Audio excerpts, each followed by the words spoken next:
2. Build strong alliances. A house divided against itself cannot stand. Our cause must be entrusted to, and conducted by its own undoubted friends whose hands are free, whose hearts are in the work, who do care for the result. Abraham Lincoln gained the trust and respect of his subordinates, building strong alliances on both personal and professional levels. He wanted to know how his people would respond in any given situation, who would have a tendency to get the job done on his own, or be more likely to procrastinate and delay, who could be counted on in an emergency and who couldn't, who were the brighter, more able, more committed people, who shared his strong sense of ethics and values. He also wanted his subordinates to get to know him, so that they would know how he would respond in any given situation, what he wanted, demanded, and needed. If they knew what he would do, they could make their own decisions without asking him for direction, thereby avoiding delay and inactivity. Recent studies in the field of leadership recognize and stress the need for building strong interpersonal relationships and bonds. In their book Leaden, Warren Bennis and Bert Nanus wrote that leadership establishes trust, and leaders pay attention. They observe that leaders have the ability to trust others even if the risk seems great. Peters and Austin put it more bluntly by simply stating that attention is all there is and that trust is learned only by example. The power of effective listening has also gained a great deal of attention. Lee Iacocca, Chrysler's leader, writes in his autobiography, "I only wish I could find an institute that teaches people how to listen." After all, a good manager needs to listen at least as much as he needs to talk. Too many people fail to realize that real communication goes in both directions. Abraham Lincoln listened, paid attention, and established trust. He worked hard at forging strong relationships with all of his subordinates, especially the members of his cabinet and his commanding generals. In some cases the president overcame intense negative feelings toward him on the part of a few individuals. For example, William H. Seward, Lincoln's Secretary of State, initially thought the president to be well-intentioned yet totally unqualified and incompetent to run the administration and lead the country. There was also some personal animosity involved because Seward had been the front-runner for the 1860 Republican presidential nomination, which, of course, went to the less well-known, more middle-of-the-road candidate Abraham Lincoln. After accepting the offer to become Secretary of State, Seward attempted to influence Lincoln's selections for the rest of the cabinet. However, he found the president-elect to be firm and resourceful, with a distinct mind of his own. He became so frustrated in his efforts to change Lincoln's mind that he submitted his resignation even before the inauguration. But, immediately after taking the oath, Lincoln met with Seward and, appealing to his patriotic duty and sense of self-worth, persuaded him to stay on. In the early months of the new administration, Seward attempted to lead the war effort and direct the cabinet himself. But again he found Lincoln to be much stronger than he'd envisioned at first. When Seward undertook private and secret negotiations with the South, assuring its leaders that Fort Sumter would be evacuated, Lincoln overruled him by deciding to resupply the fort. The overzealous Secretary of State then sent the President a chastising memorandum that outlined what he felt the policy should be toward the South. He even suggested that the United States instigate a war with a foreign country to unify the nation against a common enemy. Lincoln promptly responded with a letter of his own, the substance of which was probably also delivered to Seward orally. "If such policies were to be instituted, I must do it," said Lincoln. Seward found out immediately that the new president could be tough and decisive. Undaunted, later in 1861 he attempted to push Lincoln into a conflict with England after the British vessel Trent was captured with 2 Confederate commissioners on board. Again, Lincoln held firm. "One war at a time," he cautioned Seward. Despite all this early turmoil and difference of opinion, Seward and Lincoln soon became allies. The president would stop by the secretary's home for long visits during which the two men would take turns telling funny stories and anecdotes. They also would take carriage rides together in and around Washington, often viewing the troops and fortifications. After they got to know each other, it turned out that they had similar political views. They shared a deep commitment to the nation, a strong penchant for common sense, and high ethics and values. Soon Seward was making numerous suggestions for Lincoln's speeches and proclamations. And Lincoln was inclined to interfere very little in foreign affairs, preferring instead to delegate that responsibility and authority to the Secretary of State. In a very short period of time Seward had turned from an attitude of skepticism and mistrust toward Lincoln to one of loyalty and admiration. Executive force and vigor are rare qualities, Seward wrote to his wife in 1861. The President is the best of us. Interestingly enough, the two men to whom Lincoln became the closest were also the two who had originally thought the worst of him. They were also the two most competent and able men in the cabinet. The first was Seward, the other was Lincoln W.'s second Secretary of War, Edwin M. Stanton, who first met the future president in 1855 when both were involved in the McCormick Reaper case. Stanton, at the time a renowned attorney, evidently insulted the less well-known Lincoln, reportedly calling him a giraffe. He apparently felt the same way after Lincoln's rise to power, believing that the president had no token of any intelligent understanding. Despite all of the negative feelings displayed by Stanton, Lincoln still appointed him the new Secretary of War because he knew he was the best man for the job. Stanton accepted the job enthusiastically and quickly proved Lincoln correct in his judgment.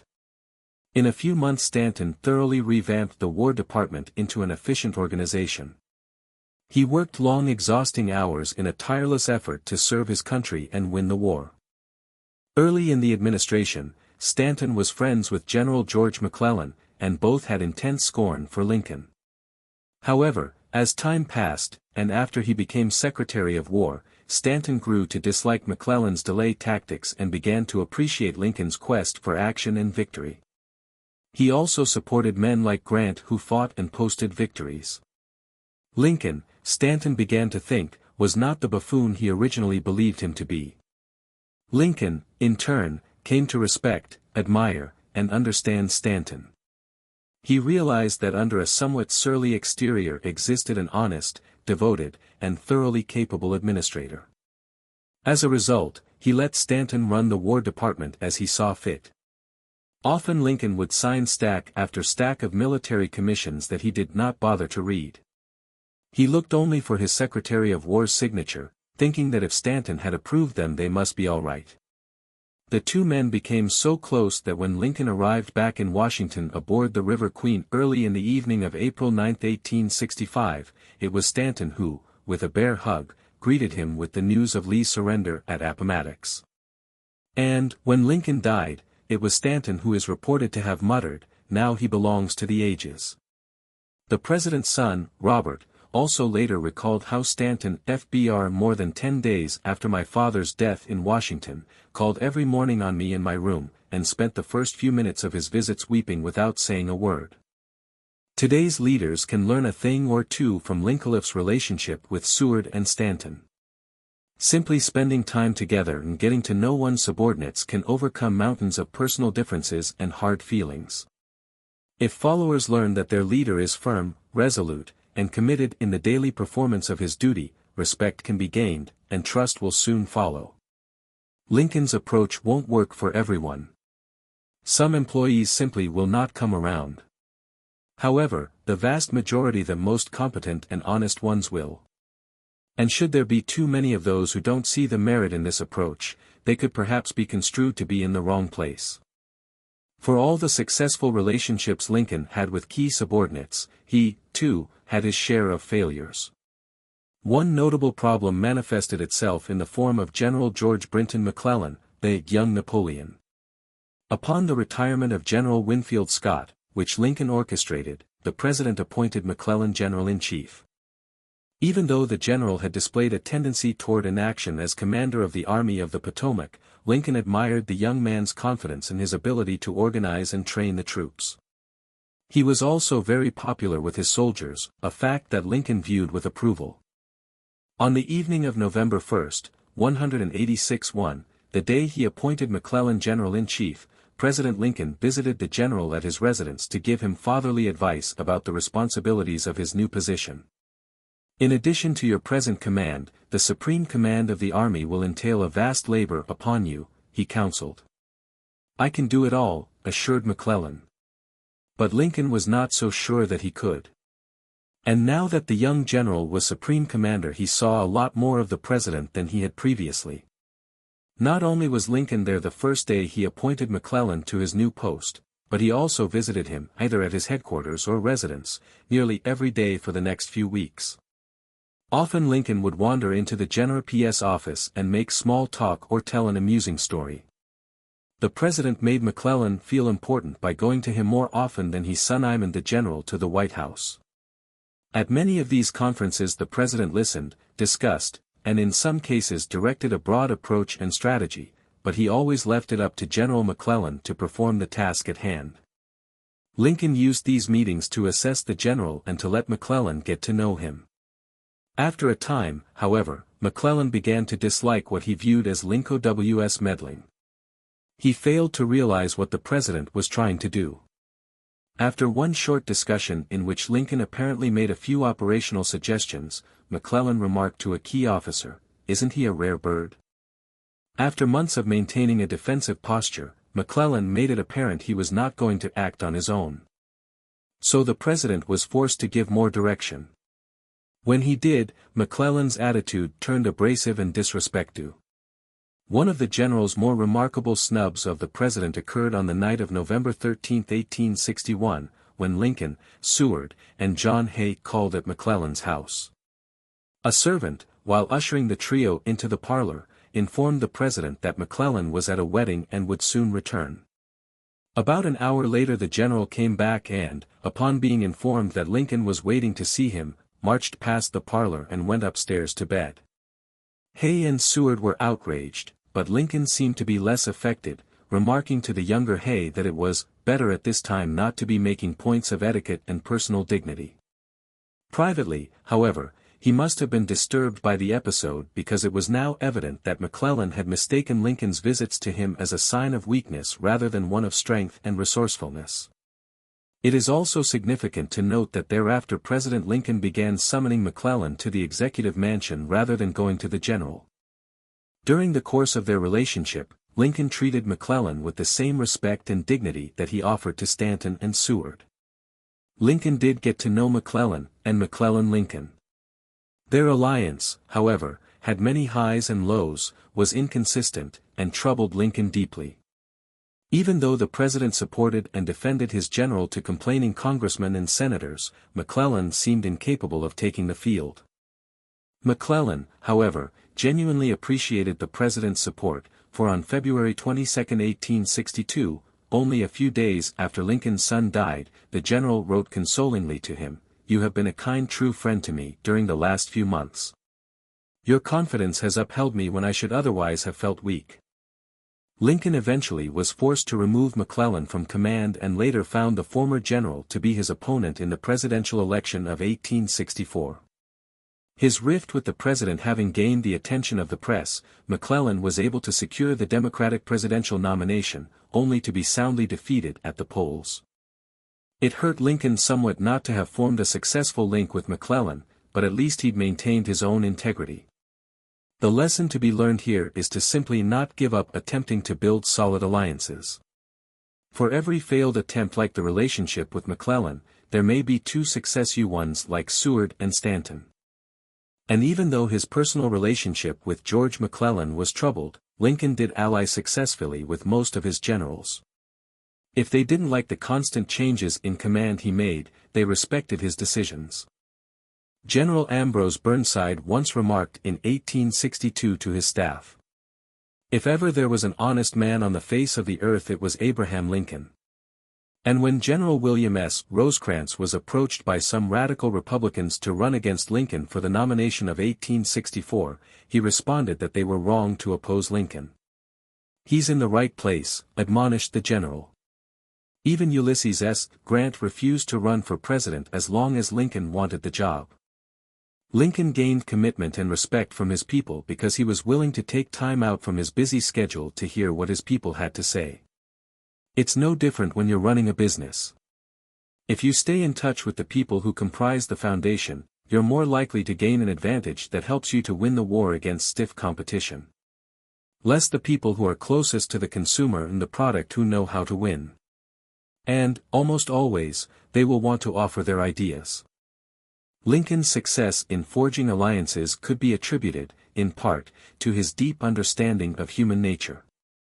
Plain common sense, a kindly disposition, a straightforward purpose, and a shrewd perception of the ins and outs of poor, weak human nature, noted the New York Herald in 1864, have enabled him to master difficulties which would have swamped any other man. It was this penetrating comprehension of human nature that helped Lincoln possess the compassion necessary to issue the many pardons, for which he is so famous, to deserting soldiers during the Civil War. In 1863 he noted, "Actual war coming, blood grows hot, and blood is spilled. Thought is forced from old channels into concision. Deception breeds and thrives. Confidence dies, and universal suspicion reigns. Each man feels an impulse to kill his neighbor, lest he be first killed by him. Revenge and retaliation follow. And all this, as before said, may be among honest men only." Lincoln understood the motives of men and how they tended to react under stress. As a result, he was very lenient of what was perceived by many to be cowardly conduct. The plain fact that Lincoln granted so many pardons just naturally helped him build successful affiliations with his followers. Not that he granted pardons as a strategy for alliance building. It was done, rather, because Lincoln was a kind and caring human being. But people are much more likely to trust a leader if they know he is compassionate and forgiving of mistakes. And trust, of course, is the essential building block for successful relationships. The ability to understand human nature helped Lincoln deal with nations as well as individuals. In 1861, for example, when Great Britain and the United States were squabbling over the capture of the British vessel Trent with 2 Confederate commissioners aboard, many of the president's advisers were concerned about the possibility of a more serious conflict, perhaps even war. But Lincoln, with one of his characteristic stories, revealed a much more intuitive understanding of the reality of the situation when he said, "I remember when I was a lad, there were 2 fields behind our house separated by a fence. In each field there was a big bulldog, and these dogs spent the whole day racing up and down, snarling and yelping at each other through that fence. One day they both came at the same moment to a hole in it, big enough to let either of them through. Well, gentlemen, what do you think they did? They just turned tail and scampered away as fast as they could in opposite directions. Now, England and America are like those bulldogs." If modern leaders don't intuitively understand human nature as well as Lincoln did, they should at least make an attempt to learn more on the subject. After all, the most important asset a business organization has is its employees. So why not spend some time and money striving to more thoroughly understand what makes your people tick? All leaders, in every walk of life, should make this commitment to their followers. If they don't, they may soon find that they no longer qualify as leaders due to the simple fact that all their followers, in one way or another, have abandoned them. Contemporary executives should also realize that successful alliances, whether with subordinates or other organizations, put the leader in a position of strength and power. And, conversely, divisiveness breeds weakness. Herein lies the wisdom of Lincoln's famous statement, "A house divided against itself cannot stand." That is one reason these words have lived on through the years, continually regarded as one of Lincoln's most important messages. Wage only one war at a time. Spend time letting your followers learn that you are firm, resolute, and committed in the daily performance of your duty. Doing so will gain their respect and trust. Etiquette and personal dignity are sometimes wisely set aside. Invest time and money in better understanding the ins and outs of human nature. Remember, human action can be modified to some extent, but human nature cannot be changed. Showing your compassionate and caring nature will aid you in forging successful relationships. When you extinguish hope, you create desperation. You must remember that people who have not even been suspected of disloyalty are very adverse to taking an oath of any sort as a condition of exercising an ordinary right of citizenship.